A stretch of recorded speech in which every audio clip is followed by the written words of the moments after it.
और वैरागी को जागृत करवाऊंगा। वहां से बद्रिका आश्रम गए, जहां पर सनत सनंदन सनत कुमार रहते थे। जैसे ही सनत कुमार ने देखा नारद जी आए हैं, कहा गया है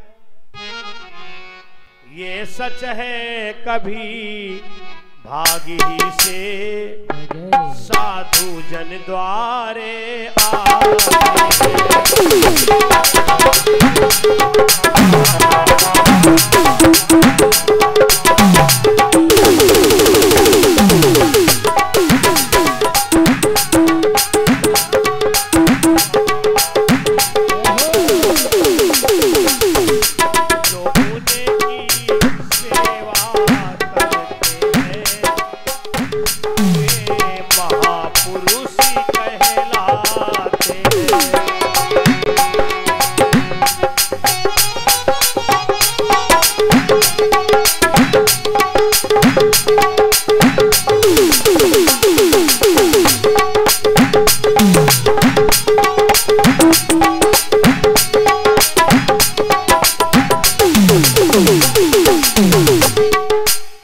देवर्षि नारद को आते हुए जैसे देखा, सनत सनंदन सनत कुमार ने उठ करके नमन किया और कहो नारद कहां से आना हुआ है।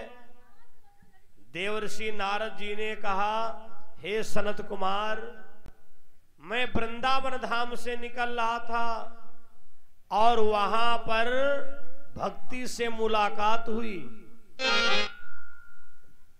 हे सनत कुमार, ऐसा घोर कलयुग आया है, ज्ञान और वैराग्य एकदम वृद्ध हो गए हैं, केवल भक्ति जवान है। सनत कुमार ने कहा देवर्षि नारद, अगर कलयुग में ज्ञान वैरागी को जागृत करना चाहते हो तो उनको जाकर के भागवत महापुराण की कथा सुनाओ। देवर्षि नारद वहां से आए और लोगों से कहा चिंता मत करिए,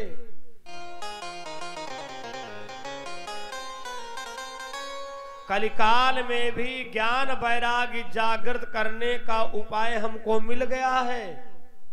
केवल आप लोग भागवत महापुराण की कथा सुन लो। लेकिन उन लोगों की मति मारी गई थी। सारे मनुष्य उस समय के हो गए थे वनमानुष। देवर्षि नारद जी से कहा अरे बाबा ये भागवत क्या होती है। नारद जी ने कहा भागवत की कथा सुनी जाती है। घेर घार करके देवर्षि नारद ने उनको बैठाला और भागवत महापुराण की कथा को प्रारंभ किया। कथा को प्रारंभ किया। धीरे लोगों के अंदर ज्ञान आया, ज्ञान से वैराग्य, अब वैराग्य से भगवान की प्राप्ति हुई। बंधुओं, ये वही भागवत महापुराण है। भा माने भव सागर, गा माने गया सो आया, वा माने बंसी बटनागर की, ता माने जो सुनता है उसका तारण तरण हो जाता है। कलिकाल में ये बड़ा सिद्ध ग्रंथ है। अगर सच्चे मन से सुना जाए, भागवत अनुष्ठान किया जाए, एक कामना मन में कर ले तो 1 वर्ष के अंदर 1 मनोकामना पूर्ण होती है। देवर्षि नारद ने कलिकाल में प्रथम भागवत कथा लोगों को सुनाया, जिसको सुनकर के लोगों में ज्ञान आया, वैराग्य आया। आज दुनिया का मानव इतना ज्ञानवान हो गया है, आज इंसान कहां से कहां पहुंच गया है। अगले अध्याय में वर्णन आता है गोकर्ण धुंधकारी की कथा। देखो पहले दिन की कथा जो है भागवत का महात्म, ज्ञान भक्ति वैराग्य और गोकर्ण धुंधकारी। आओ एक बार संकीर्तन करें, उसके बाद में अगले अध्याय की कथा श्रवण करते। हम चाहेंगे जो लोग संकोच बस पंडाल में नहीं बैठे हैं, देखो यहाँ बैठने का कोई शुल्क नहीं पड़ेगा। ये मत सोचना पंडाल में बैठेंगे कहीं चंदा ना देना पड़ जाए। हाँ, दरवाजे तो रोज बैठना है, बढ़िया पंडाल में आकर के सब लोग बैठो। सीताराम सीताराम सीताराम कहिए, जाहि विधि राखे राम ताहि विधि रहिए। सीताराम सीताराम सीताराम कहिए, जाहि विधि राखे राम ताहि विधि रहिए।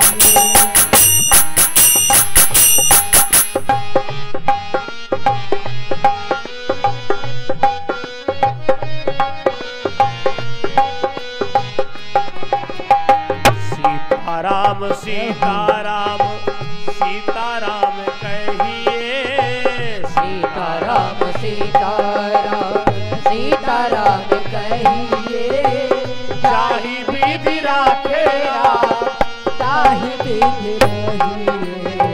सीताराम सीताराम।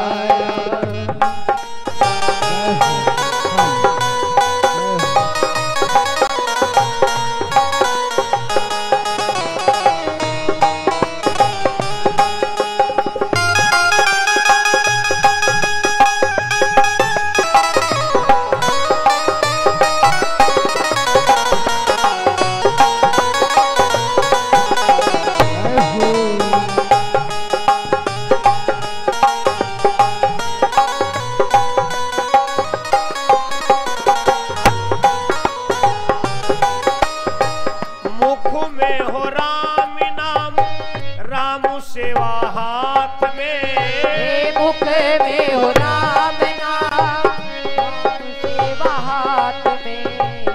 तू तो अकेला नहीं राम तेरे साथ में, तू तो अकेला नहीं राम तेरे साथ में। विधि का विधान ज्ञान हानि लाभ सहिए, विधि का विधान ज्ञान हानि लाभ सहिए। जाहि विधि राखे राम ताहि विधि रहिए।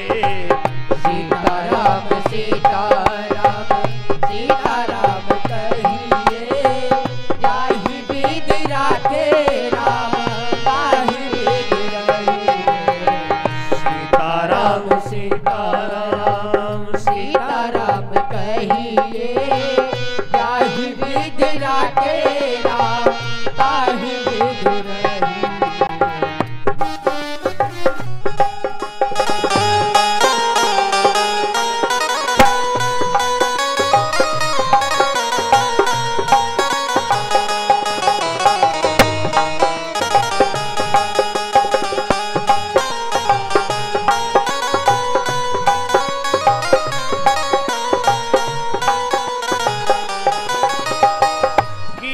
अभिमान तो फिर मान नहीं पाएगा, किया अभिमान तो फिर मान नहीं पाएगा।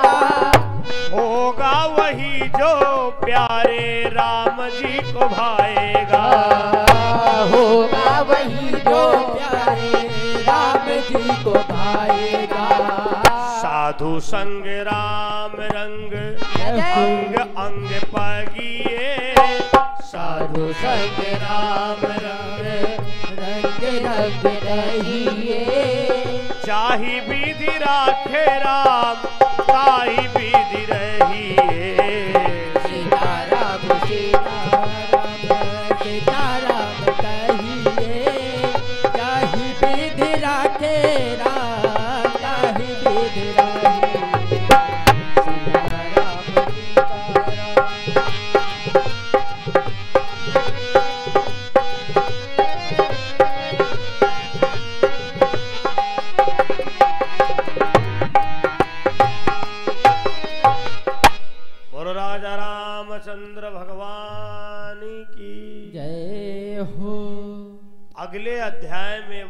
आता है आत्मदेव नाम के ब्राह्मण थे। आत्मदेव नाम के ब्राह्मण थे जिनकी पत्नी का नाम था धुंधली। इनके कोई संतान नहीं हुई। समाज के लोग नाना प्रकार की बातें कहते हैं। कोई तो इनको निर्वंशी कहता है, कोई तो कहता अरे इसका मुंह देख लिया आज का दिन अच्छा नहीं बीतेगा। आत्मदेव ब्राह्मण मन में विचार किए, जो व्यक्ति कहीं बैठ नहीं सकता है, जो किसी के सामने पढ़ नहीं सकता है, अरे ऐसे जीवन से अच्छा है हम अपने प्राणों का प्राणांत कर दें। श्मशान घाट पहुंचे जहां मुर्दा जल रहे थे। आत्मदेव ब्राह्मण अपने प्राणों का प्राणांत करना चाहा। उसी समय भगवान सन्यासी का भेष बना करके आए और कहा आत्मदेव ब्राह्मण मानव जीवन पाकर के आत्महत्या क्यों करने जा रहे हो? आत्मदेव ब्राह्मण ने कहा प्रभु सुनता हूं जो पापी अपने जीवन में पुत्री न पाते।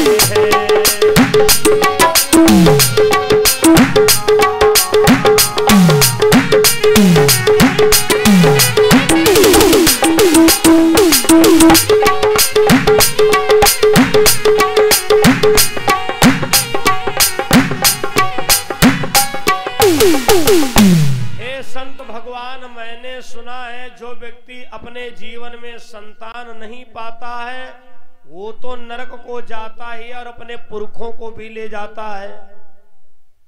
भगवान बोले ब्राह्मण देवता यद्यपि ऐसी बात नहीं है, फिर भी अगर तुम संतान की इच्छा कर रहे हो तो एक झोली से फल निकाला और आत्मदेव ब्राह्मण को दिया। आत्मदेव इस फल को ले जाओ और अपनी पत्नी को दे देना। आत्मदेव ब्राह्मण फल लेकर के आए और अपनी पत्नी धुंधली से कहा धुंधली ये फल खा लो, इस फल के द्वारा संतान की प्राप्ति होगी। धुंधली ने विचार किया हमें संतान की जरूरतें नहीं है।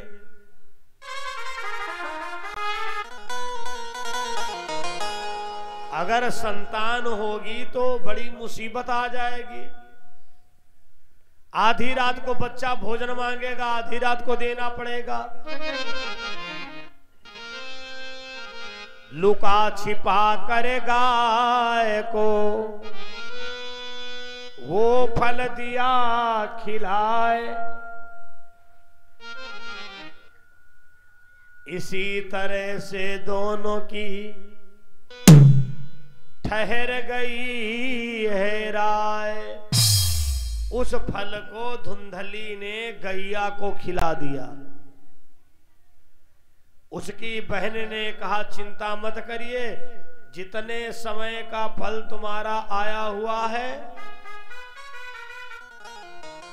उतने ही समय का हमारा गर्भ आया हुआ है। आत्मदेव ब्राह्मण से झूठ बोली, स्वामी मैंने फल खा लिया है, समय आने पर गैया के द्वारा बछड़ा नहीं लड़के का जन्म हुआ। सारा शरीर मनुष्य का है उसका, लेकिन उसके कान जो हैं बछड़ा के हैं। तो आत्मदेव ब्राह्मण ने उसका नाम रख दिया गोकर्ण। जो धुंधली का बच्चा पैदा हुआ है, बड़ा काला करूट, धुंधली ने कहा पंडित जी हमारे बच्चे का क्या नाम रख रहे हो? पंडित जी ने कहा तुम्हारे बच्चे का नाम रख रहे धुंधकारी। एक ही घर में दोनों बच्चे हैं, एक ही घर में पल रहे हैं, लेकिन अंतर बहुत बड़ा है। गोकर्ण सुबह से संध्या तक पूजन में समय बिताता है।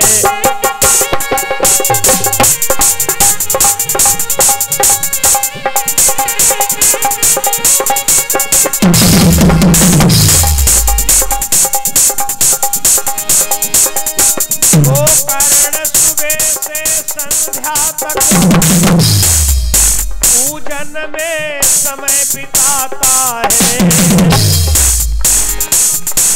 अलनीच धुंधकारी लेकिन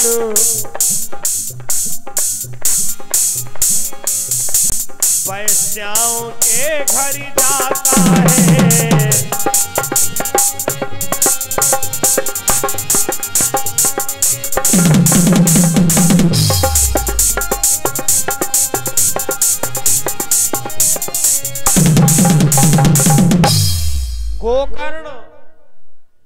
गोकर्ण सुबह से शाम तक भगवान की पूजा करता है।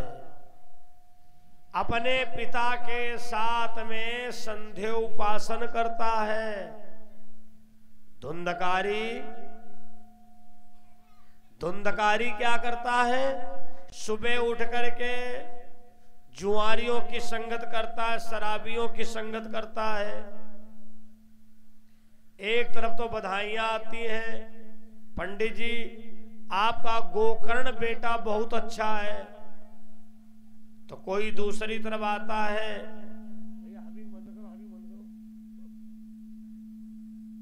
महाराज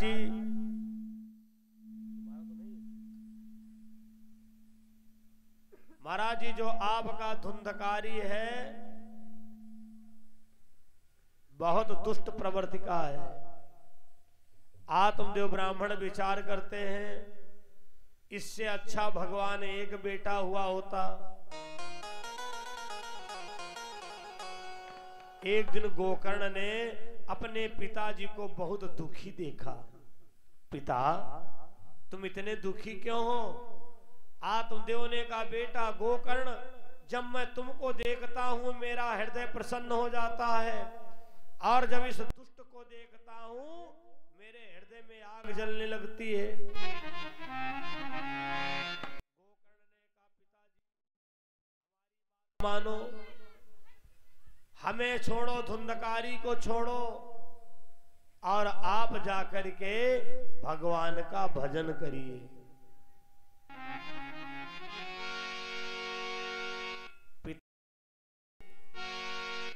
ये सारे रिश्ते नाते यहीं रह जाएंगे, साथ में केवल भगवान का भजन जाने वाला है, परमार्थ जाने वाला है।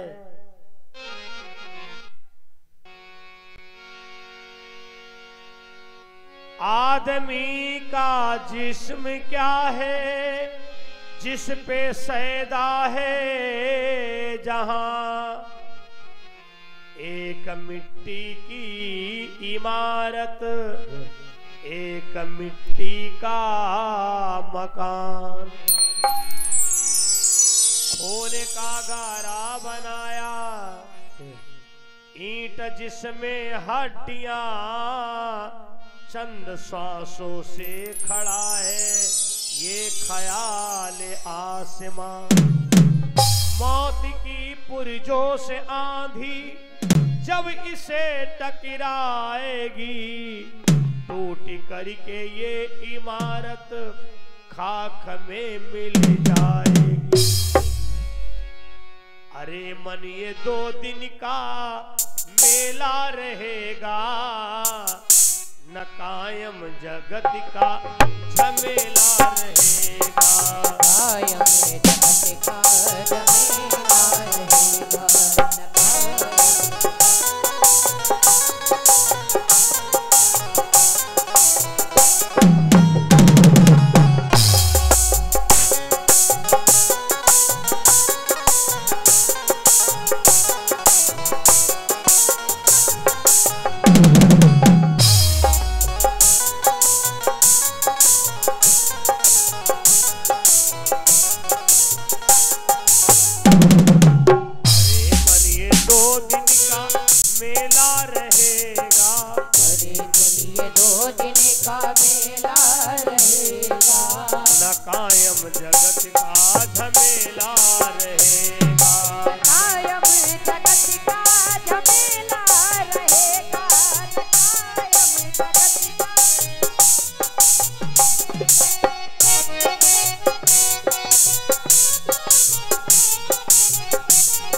झुंड भी किस काम आएगा, हाथियों का झुंड भी काम आएगा। जैसा तू यहाँ आया था वैसा ही जाएगा, जैसा तू यहाँ आया था वैसा ही जाएगा। तेरे सफर में सवारी के खातिर, तेरे सफर में सवारी के खातिर, कंधों की गठरी का ठेला रहेगा।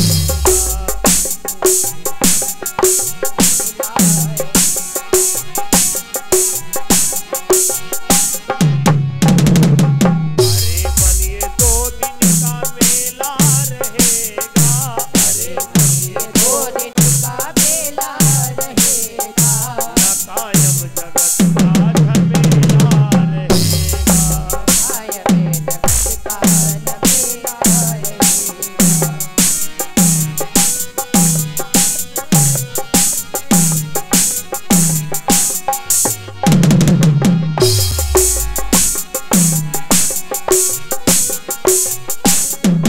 तू तो कहता था कि दौलत मेरे काम आएगी, पर ये तो बता धन हुआ किसका भला गुलाम। समझा गए उपदेश हरिश्चंद्र कृष्ण राम,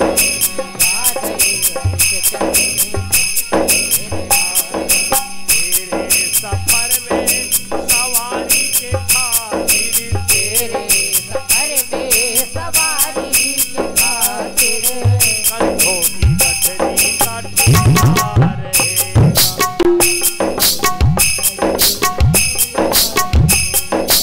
अरे मन ये 2 दिन का मेला रहेगा, 2 दिन का मेला रहेगा, न कायम जगत का झमेला रहेगा,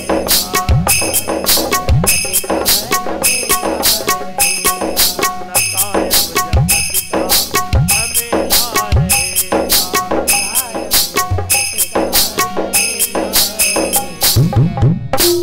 आत्मदेव ब्राह्मण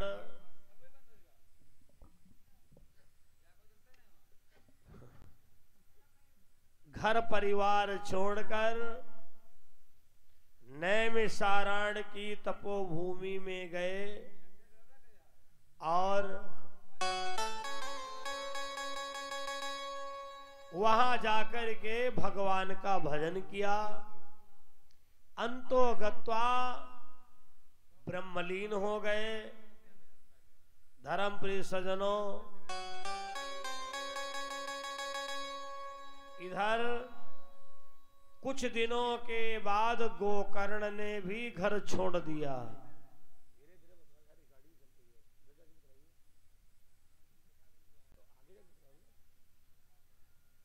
बोलो रामचंद्र भगवान की जय हो।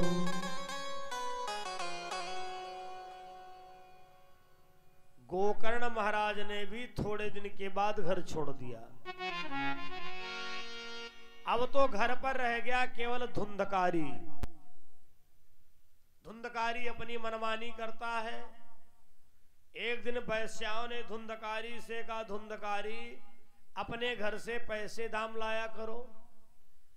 अपनी माँ के पास में धुंधकारी गया लाठी लेकर के, ए पापिनी, हमारे पिताजी से पैसा चुरा चुरा करके तुमने कहां रखे? माँ ने कहा, बेटा पैसा मैंने जमीन में गाड़ रखा है, तुम सो जाओ, सवेरा होते ही तुमको दे दूंगी।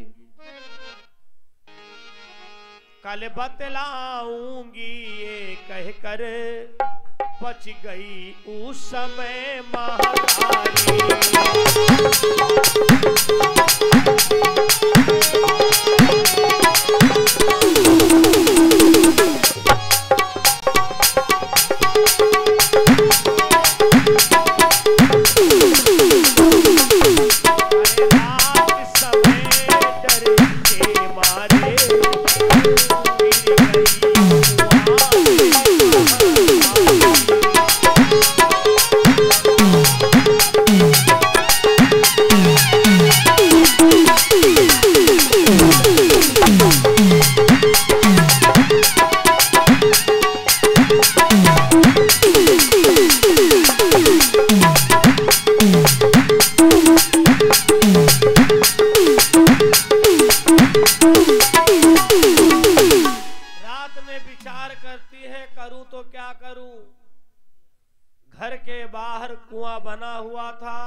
धुंधली उसी में कूद करके और मर जाती है।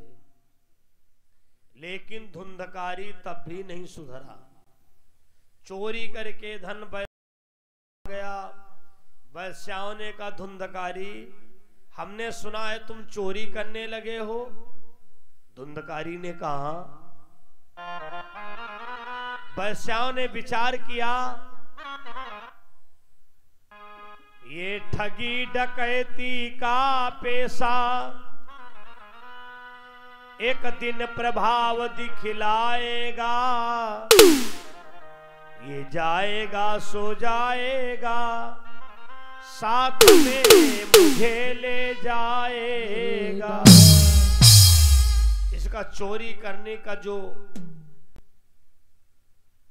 मार्ग बना है अच्छा नहीं है। एक वैश्या ने कहा, धुंधकारी का काम तमाम कर दिया जाए। धुंधकारी पलंग पर लेट गया। वैश्याओं ने पैर दबाना शुरू किया, पंखा चलाना शुरू किया। धुंधकारी सो गया। जब धुंधकारी सो गया तो भैया एक वैश्या ने उठाया डंडा, खोपड़ी पर मारा। धुंधकारी ने कहा, वैश्याओं तुमने हमको मारा है? अरे हमने तुम्हारे लिए अपने भाई को छोड़ दिया, अपने बाप को छोड़ दिया, और हमने अपनी मां को छोड़ दिया। वैश्याओं ने कहा, धुंधकारी तेरा क्या भरोसा, जब तू अपने भाई का नहीं हुआ, अपने बाप का नहीं हुआ, अपनी मां का नहीं हुआ, तो हमारा क्या होगा? किया रात ही रात में उसका काम तमाम, मिला न पापी को मगर मर कर भी विश्राम। धुंधकारी मर नहीं रहा था। एक वैश्या ने आग का जलता हुआ चैला धुंधकारी के मुंह में खुरस दिया। धुंधकारी मर तो गया, लेकिन मरने के बाद भैया प्रेत योनि को प्राप्त होता है। कहा जाता है अकाल मृत्यु का मरने वाला व्यक्ति तरता नहीं है, उसे प्रेत योनि में निवास मिलता है। अकाल मृत्युएं कौन कौन? एक्सीडेंट का, बिजली का चपका हुआ, फांसी लगाया हुआ, जहर खाया हुआ इत्यादि। जब धुंधकारी मर गया, धुंधकारी के मरने की खबर गोकर्ण महाराज को मिली तो गोकर्ण महाराज गया प्रयाग, पिंडदान सब कुछ किए। 1 साल के बाद जब अपने घर पर आए,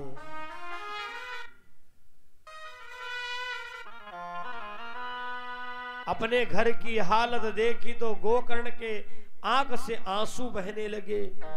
दरवाजे पर भैया मधुमक्खी का छत्ता लगा हुआ है।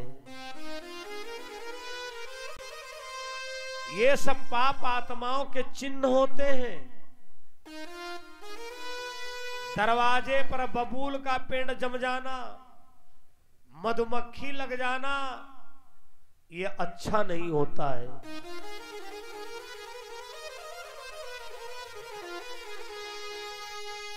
गोकर्ण महाराज बड़े दुखी हुए। शाम का जब समय हुआ तो गोकर्ण महाराज भगवान का पूजन करना चाहते हैं। भैया जैसे ही पूजन के लिए बैठे, धुंधकारी भैंसे का भेष बना करके आ गया। अब बेचारे गोकर्ण महाराज अपना दंड कमंडल लेके भागे, दूसरी जगह बैठ गए। जब दूसरी जगह बैठे, धुंधकारी ने वहां भी उत्पात मचाना शुरू कर दिया। गोकर्ण समझ गए कि हमारे पूजन के कार्य में बाधा क्यों पड़ रही है। आप बार बार सोचे कि हम रामायण सुने, भागवत सुने, और फिर उसमें बाधा पड़ जाए तो समझ जाओ हमारे घर पर पाप आत्मा का निवास हो गया है, जो नहीं चाहती है हम भक्ति करें, जो नहीं चाहती हम पूजन करें।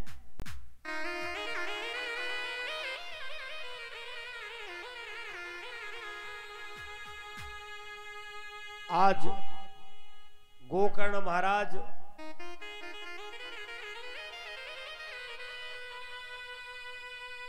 महामंत्र का उच्चारण करते हैं। गायत्री महामंत्र का जैसे विनियोग किया, धुंधकारी असली भेष में आ गया। भैया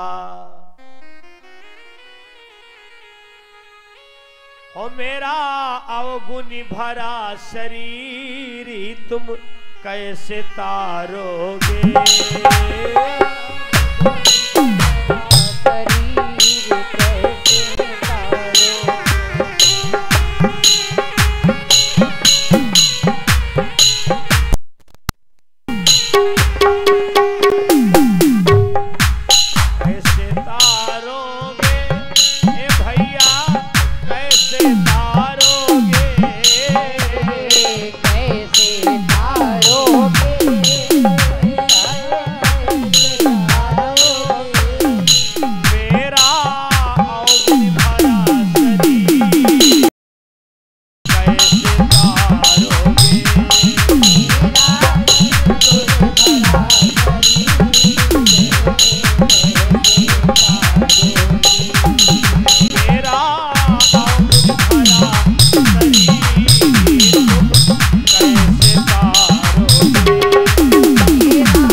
मुझे प्रेत योनि से छुटकारा दिलाओ।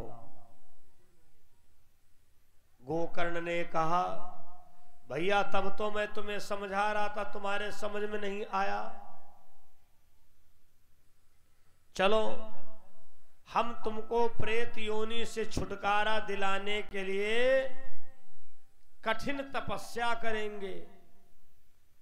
धुंधकारी को प्रेत योनि से छुटकारा दिलाने के लिए गोकर्ण ने कठिन तपस्या किया, सूर्य भगवान की आराधना किया।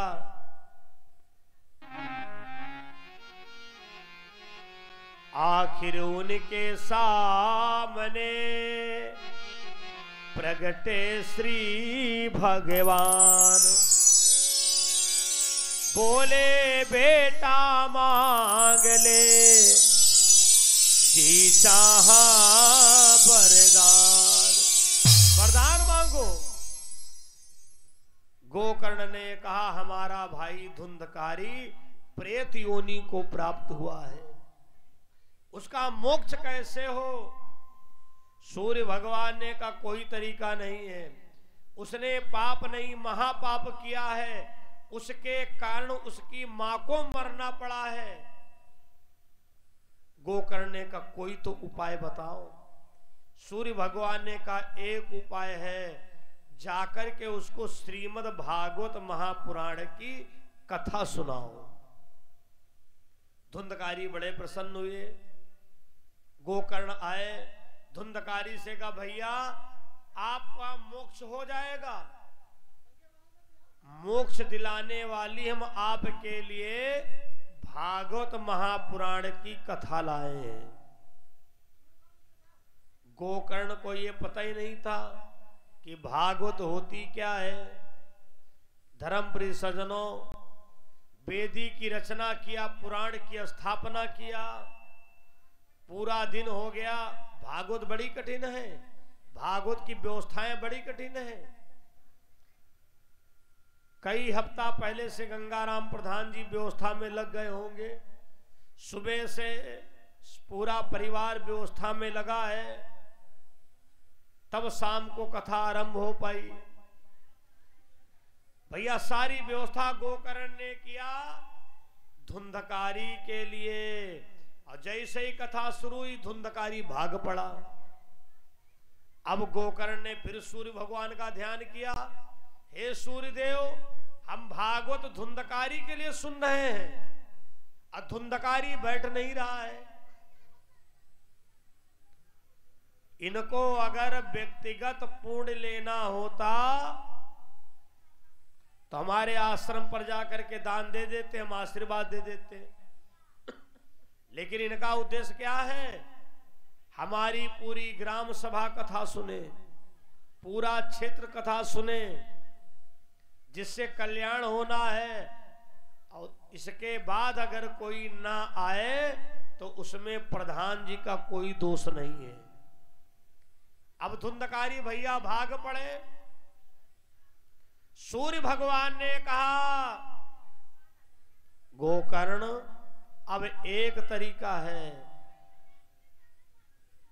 जाओ तुम 8 गांठ का बांस स्थापित करो, उसमें ब्रह्म फांस जनेऊ बांधो, हनुमत ध्वज लगाओ, और धुंधकारी का उसमें स्थान दे दो।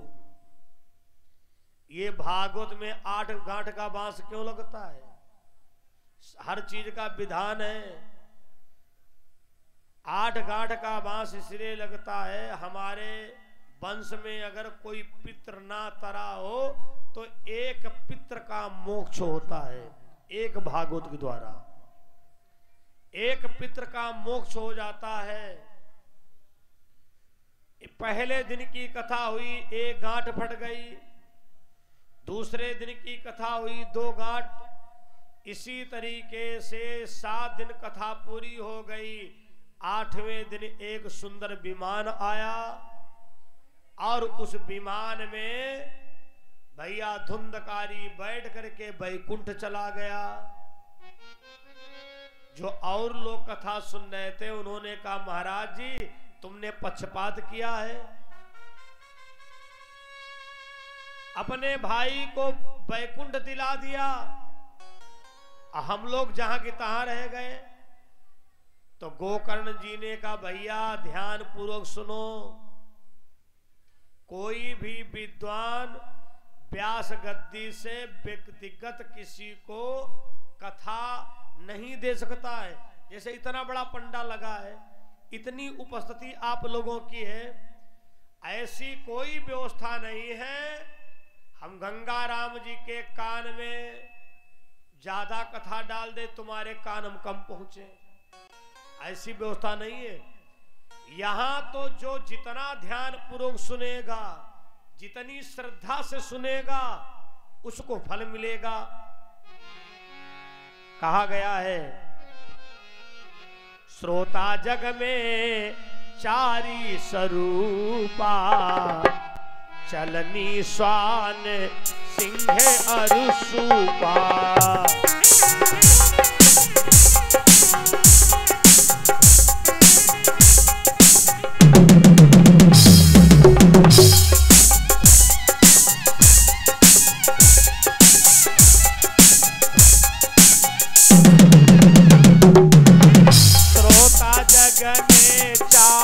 स्वरूपा, श्रोता जग में चारि स्वरूपा। ये पूरा कार्यक्रम मंच के 2 घंटे के बाद भैया सबके मोबाइल पर पहुंच जाएगा। सर्वर की वजह से सीधा प्रसारण नहीं चल पाया है। कथा के 2 घंटा बाद आप अपने मोबाइल पर YouTube पर सर्च करेंगे स्वामी भुसुंडी जी महाराज भगवतीपुर, हर दिन की कथा YouTube चैनल पर पहुंच रही है। श्रोता जग में चारि स्वरूपा, चलनी स्वान सिंह अरुसूपा। श्रोता जग में चारि स्वरूपा,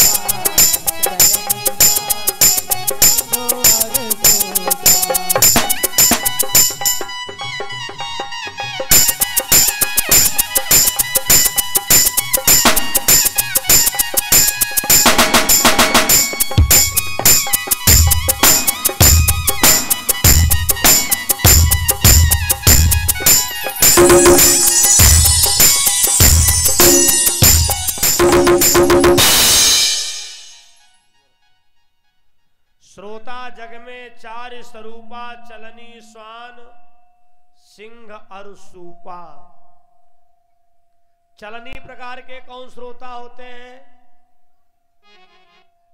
चलनी तो हलनी भई, हाली हाली रस दे, हीर हीर को गही के चोकरा पल्ले ले। जो चलनी प्रकार के श्रोता होते हैं उनको कथा से मतलब नहीं। चलनी का क्या काम होता है? माल माल बाहर, चोकर चोकर अंदर। इसी प्रकार से जो चलनी प्रकार के श्रोता होते हैं, कथा से कोई मतलब नहीं है। टेंट कहाँ का आया है, लाउड स्पीकर कहाँ का है, पंडित जी कहाँ के, पंडित जी के साथ हम कितने लोग हैं, यहाँ कमी कौन कौन है, फिर गांव में परपंच करना। ये चलनी प्रकार के श्रोता होते हैं। चलनी स्वान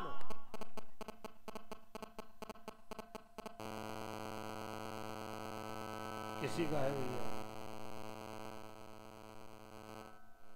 इसको वहीं रखिए, उधर रखिए, कोई ना कोई बात है पड़ा करती है। स्वान, स्वान माने होता है कुत्ता, जो ना सुनेगा ना सुनने देगा, भौं भौं भौं लगाए रहेगा।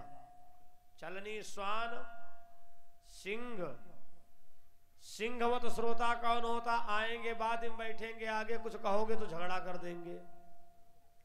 उत्तम श्रोता कौन होता है? सूपवत, हम कथा सुनने गए हैं, कैसी व्यवस्था है, क्या कमी, इससे कोई मतलब नहीं है। हमें भगवान की कथा सुनना है। उत्तम श्रोता सूपवत बताए गए हैं। गोकर्ण महाराज ने वही लोगों को संदेश दिया, ज्ञान दिया। आज प्रथम दिवस कार्यक्रम का रहा है। आज का कोई टाइम टेबल निश्चित नहीं रहा, लेकिन कल से बिल्कुल निर्धारित समय से कार्यक्रम शुरू होगा। सुबह लगभग 8 बजे से 9 बजे के बीच में रोजाना भागवत का पूजन होगा। दिन में कथा लगभग 1 बजे से 4 बजे तक और शाम को 7:30 बजे से 10:30 बजे तक। समय और बढ़ाया जाएगा, इसकी चिंता ना करें। ज्यादा से ज्यादा सेवा की जाएगी। आज थोड़ा प्रथम दिन है, अब व्यवस्थाओं को व्यवस्थित होना था, अब व्यवस्थाओं को व्यवस्थित होना भी है। बस ये समझ लो कि कथा शुरू कर दी गई है। बोलो राजा रामचंद्र भगवान की जय हो। एक बार संकीर्तन कर लें, उसके बाद में भागवत भगवान की आरती प्रस्तुत की जाए और पूरा ग्राम ही नहीं पूरे क्षेत्र को हमारे प्रधान जी की ओर से निमंत्रण दिया जा रहा है। आप लोग भागवत में सादर आमंत्रित हैं। सभी लोग ज्यादा से ज्यादा संख्या में आए। आओ एक बार संकीर्तन करें, उसके बाद आरती हो।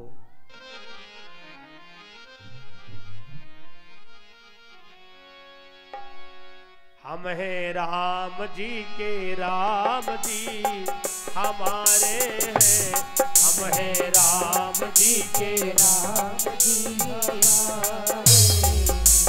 हम हैं राम जी के राम जी हमारे हैं।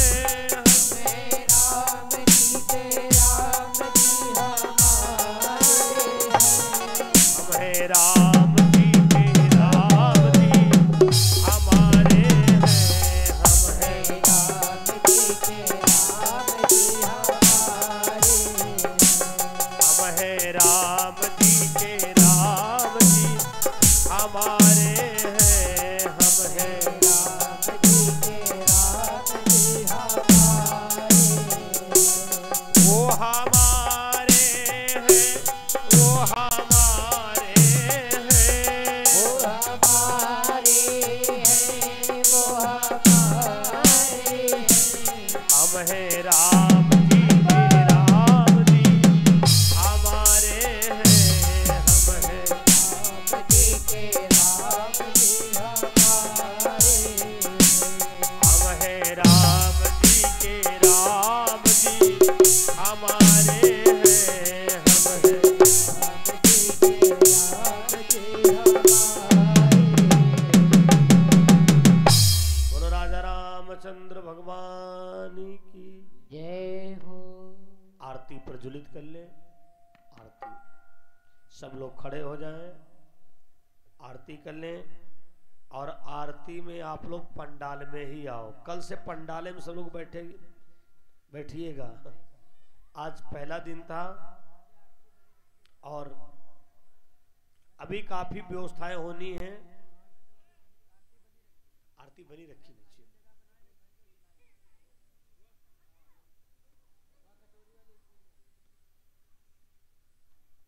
श्री राधे।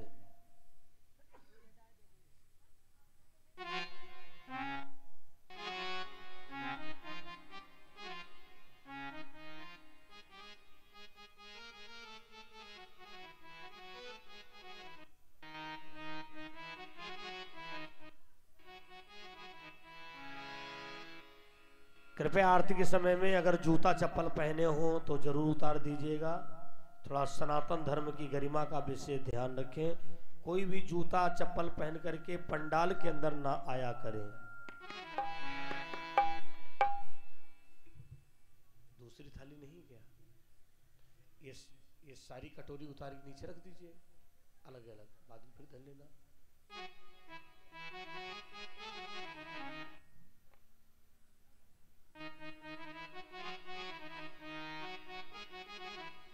श्री भागवत भगवान की है आरती, पापियों को पाप से है तारती।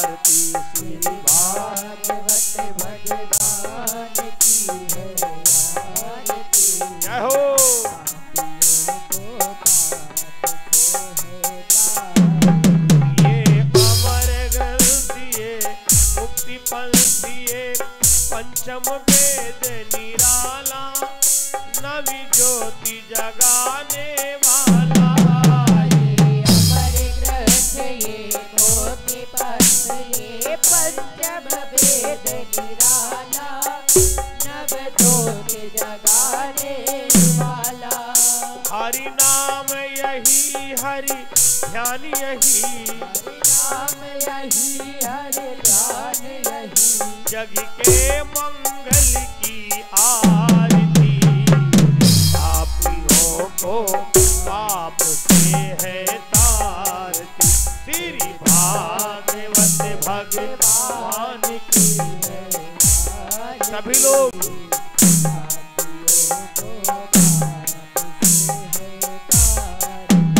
ये शांति गीत पावन पुनीत पापों को मिटाने वाला, हरि दर से कराने वाला है।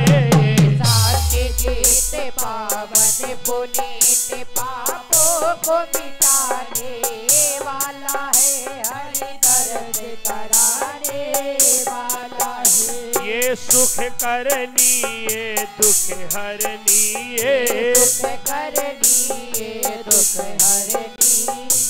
मधुसूदन की आरती, पापियों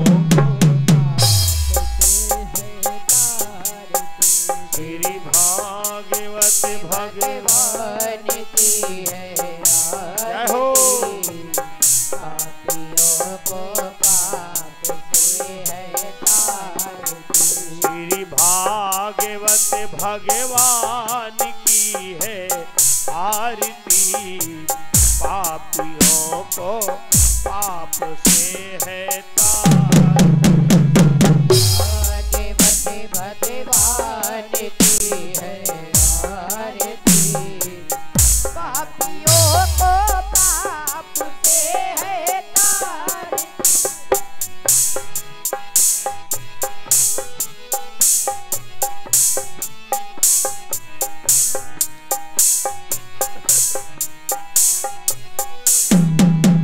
ये मधुर बोल जग पंथी खोले, शनि मार्गी बताने वाला, बिगड़ी को बनाने वाला है।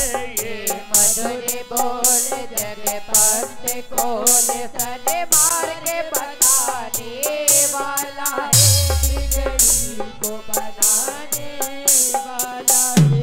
श्री राम यही, घन श्याम यही, श्री राम यही, घन श्याम यही। प्रभु की महिमा